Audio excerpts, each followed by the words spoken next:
Madam എങ്ങനെ വർക്കൊക്കെ ഇഷ്ടപ്പെട്ടോ? പിന്നെ ഇഷ്ടപ്പെടാതെ സൂപ്പർ വർക്കല്ല. ഞാൻ ഏകദേശം ഒരു 6 വർഷം കൊണ്ട് പ്രീമിച്ചിടത്ത് തന്നെയാണ് എൻ്റെ എല്ലാ വർക്കുകളും സർവീസും കാര്യങ്ങളൊക്കെ ചെയ്യുന്നത്. ഇപ്പൊ ഞാൻ സിസ്റ്ററിന്റെ വെഡിങ്ങുമായിട്ട് ബന്ധപ്പെട്ടാണ് ബ്രൈഡിനോട് രാവിലെ എത്തിയത്. ഞാൻ വന്നൊരു ലുക്കല്ല, എൻ്റെ ലുക്ക് തന്നെ മാറ്റി കളഞ്ഞിരിക്കുന്നതാണ് ട്രൈ ചേച്ചി. അതേപോലെ തന്നെ എടുത്തു പറയേണ്ട ഒരു കാര്യം എന്ന് പറഞ്ഞാൽ ഇവിടുത്തെ ഓഫേഴ്സും മറ്റു കാര്യങ്ങളുമാണ്. എല്ലാത്തിനും നമുക്ക് നല്ല സാധാരണക്കാർക്ക് അഫോർഡബിൾ ആയിട്ടുള്ള രീതിയിലാണ് എല്ലാ സർവീസിനും റേറ്റൊക്കെ ട്രൈ ചെയ്തിരിക്കുന്നത്. അതേപോലെ തന്നെ കസ്റ്റമറിനുള്ളൊരു ഹോസ്പിറ്റാലിറ്റിയാണ് എടുത്ത് പറയേണ്ട ഒരു കാര്യം തന്നെയാണ് ബ്രൈഡിനെ സംബന്ധിച്ച്. നമ്മുടെ സ്റ്റാഫ് ആണെങ്കിലും ഒരു സ്റ്റാഫ് അല്ലെങ്കിൽ ഓണർ എന്നുള്ള രീതിയിലുള്ള ഇതൊന്നും അല്ല ഇവിടെ ഉള്ളത്.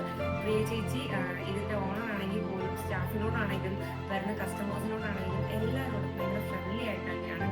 ആ ഒരു ചിരിച്ച മുഖമാണ് എന്നെ എന്നും ഇവിടേക്ക് തന്നെ എത്തിക്കുന്നത്. അപ്പം ഇനിയും